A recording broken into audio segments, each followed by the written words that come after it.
Alrighty guys, welcome back. We've been through year one. 24 wins was where we were. We've still got Jordan Kyrou. We've still got Robert Thomas. I'm going to give those boys one more year. We're going to see where they're at the end of this year. We're going to set our captains. Who are our captains? We got Braden Shen with Robert Thomas and Buchnevich. I think that's just fine. But we're going to give them one more year to see if they can be the leaders we need them to be. So we're going to come through the preseason. How is that going to look for us? As we beat Colorado. Colorado seems to be a team we beat a lot. You know, we're not going to get carried away or get ahead of ourselves. But a losing preseason is what we just had. We're going to take the defending Stanley Cup champs in our first game and see how everything goes. We're going to skip right forward to December 1st, skip 2 months, see where everyone's at, and we can start thinking about our plans. We lose to the Stanley Cup champs, but we beat the Columbus Blue Jackets. Lose to San Jose, beat Florida, beat Philly, lose to Arizona, beat Nashville, lose to Seattle, lose to the Rangers, and we win against the Edmonton Oilers. We beat the Golden Knights. We beat the Ducks. We beat Colorado again.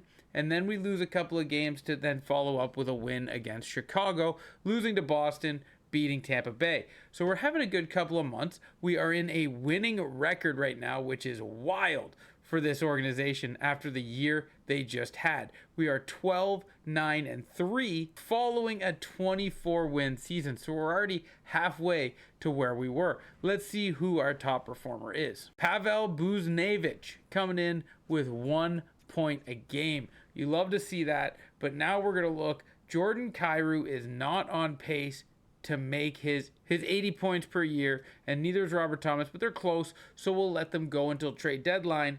But at trade deadline, guys, these guys better be looking at like 65 points, or we might have to ship them out. We still got some negatives on the team. Last year, everyone was a negative. This year, we've got only a few, and they're looking good. Now, when we look at our goaltending, what do we got? Jake Allen, coming back to St. Louis.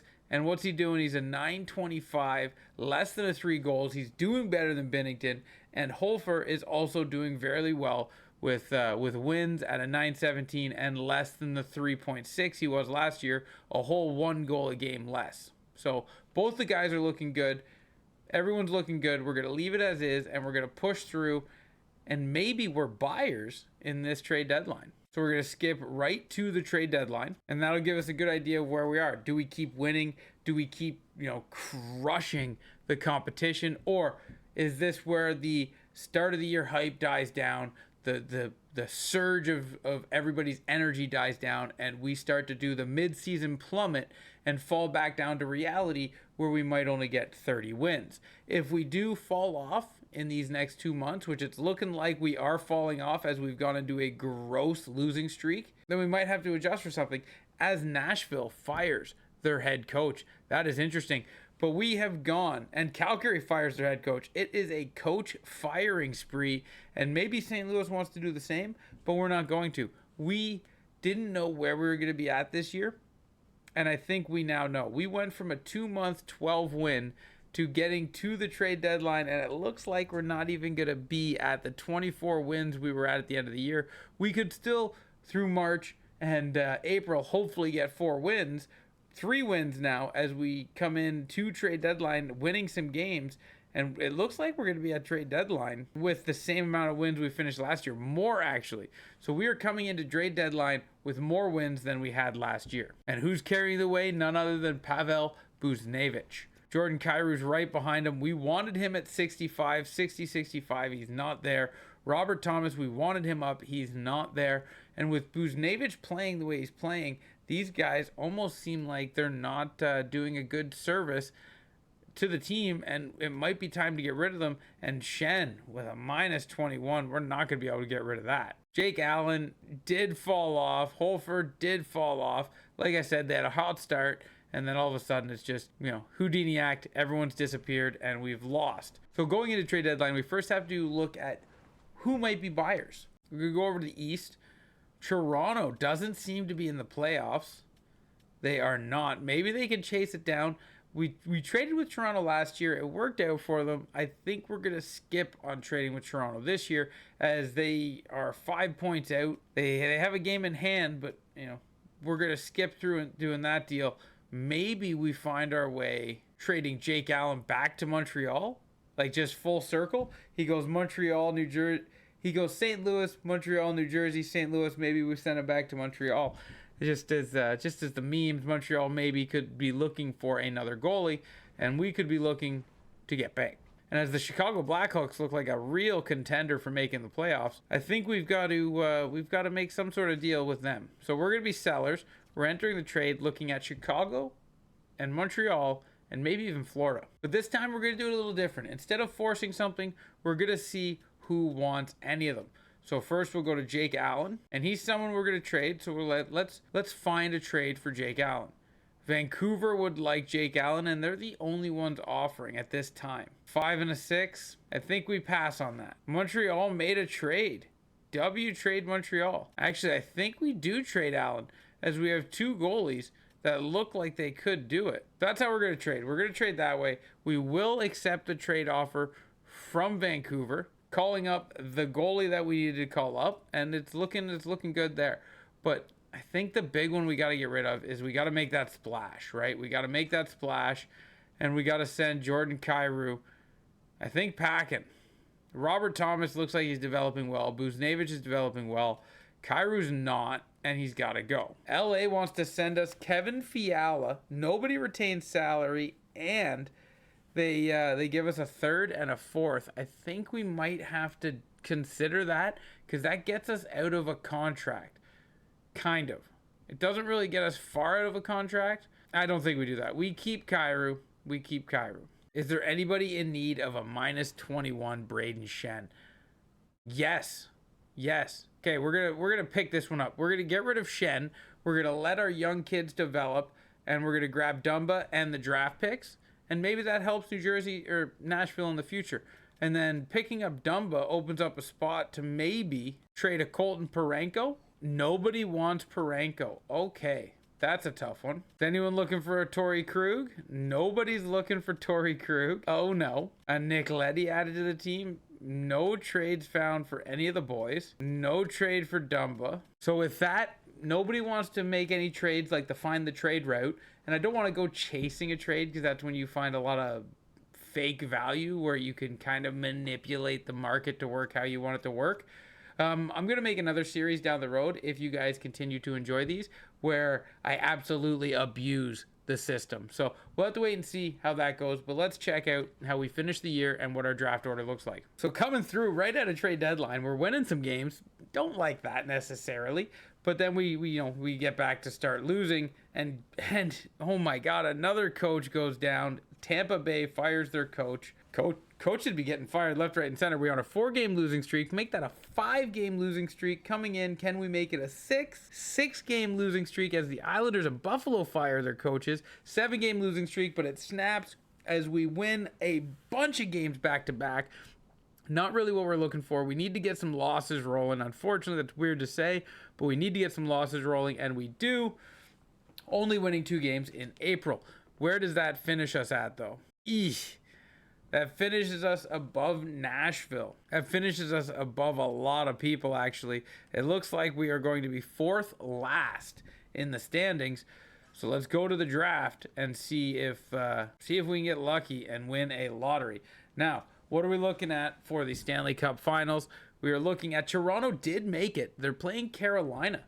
So now that they're finally not playing Boston or Florida, can Toronto get by them? No, they get swept by Carolina. That's tough. But Edmonton has the Ducks, and the Ducks sweep Edmonton. And now what do we got? We got Boston and Florida. That would be an interesting series, as the Rangers end up coming out and winning year 2 of the Stanley Cup. Big win for the Rangers. But when is St. Louis going to get theirs? That's what we're all wondering. St. Louis again, losing the lottery, falling from 4th to 6th. Can't catch a break in this franchise rebuild. That is just unfortunate for St. Louis. Okay, so we're drafting 6th. Let's just see the draft class. Let's see where we're at. Let's see if there's anybody that we like that we need to go stretching for. Roger McQueen. How do we not try to get Roger McQueen? Jordan Gavin. I think we actually take Jordan Gavin. He's the same as Roger McQueen, just 2 picks down. Same position, 1 6 foot, 1 6'5". I think we take Gavin. I think we take Gavin. As long as he doesn't get taken from us, I think Gavin's our guy. So other than that, is there any gems in this draft for us other than just the bust we had last time? 2 busts, no gems. So that's unfortunate. But yeah, let's sim a pick, and we'll sim a couple more picks here. We're hoping that Gavin does not get taken. McQueen got taken. Misa, there goes Misa. So we're not going to be getting our hands on him, apparently. And it's coming to our pick. So St. Louis, we are going to get Gavin. We just miss out on Misa. Is what it is. Gavin, welcome to the squad. What are you, buddy? You're an elite medium, 76 overall. Okay. Hopefully Gavin pans out for us. We're going to sim to our next pick, which is just into the second round, and we will take left defenseman Reese Hamilton, 63 overall, top 6 D-man.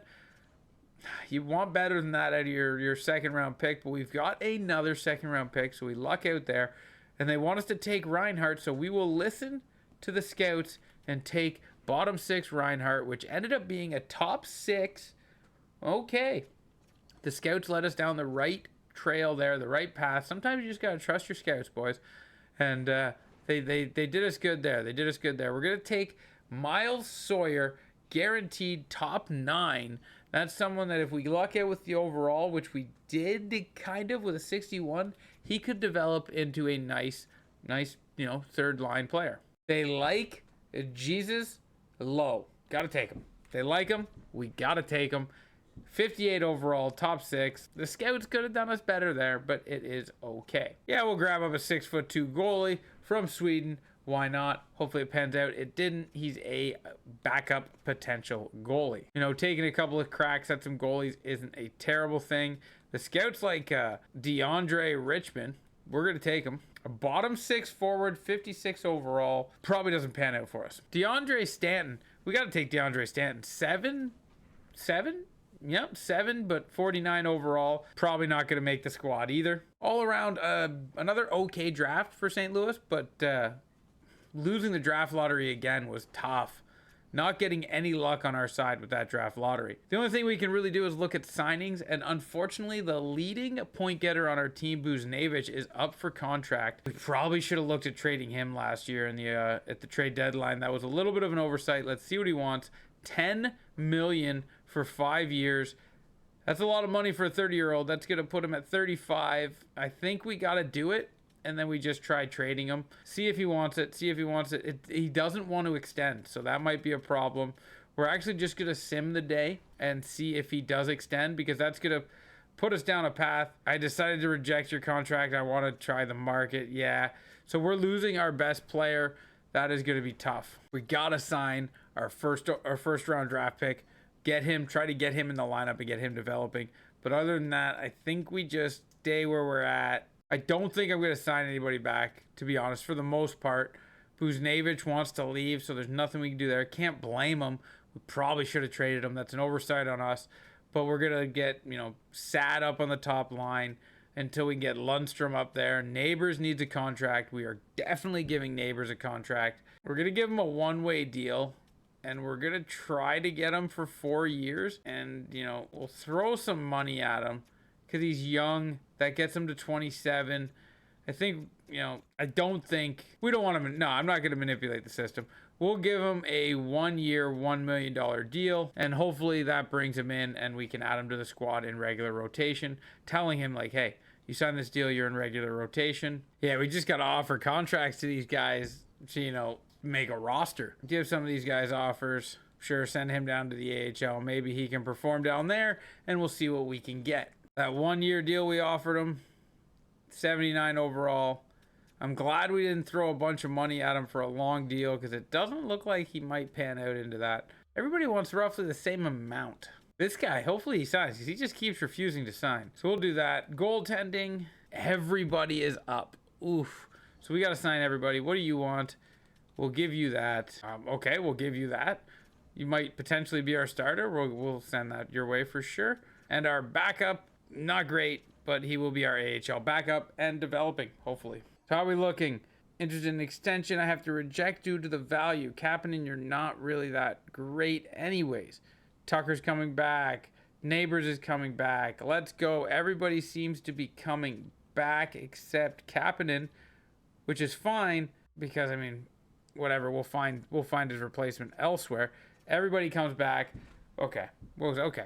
So let's check our contract situation and our everything out that we need to check out, because we need to still roster a team. Okay, we got a team. We're actually good for rostering a team. So we're gonna skip free agency altogether again. Okay, this is what I did, just so you know. I hit free agency. We're gonna see what we sim to September. If we get any of them, I wouldn't be surprised if they all said no, as I mean, it is what it is, right? Pacioretty said yes. Hag said yes. Frederick appreciated the interest, but he went with another team, and then our fourth guy just didn't want to say really anything. I guess he just ignored our offer altogether and said, you know, the hell with you, your offer isn't good enough for us. So coming into September, we're ending our second year. The first year we had 24 wins. Last year we had 32 wins. Both years we lost the lottery. When are we going to win a lottery so we can get a good pick? This is where we're going to sign off at this time, guys. And I hope you did enjoy it. If you do, give it a thumbs up. I can't wait for year 3. When are we going to start winning? Because I think we got to dive in here eventually and stop with the rebuild, because we're not winning lotteries, and we might have to dive in and just give it our all. Thank you for watching. Till next time. Ciao, ciao.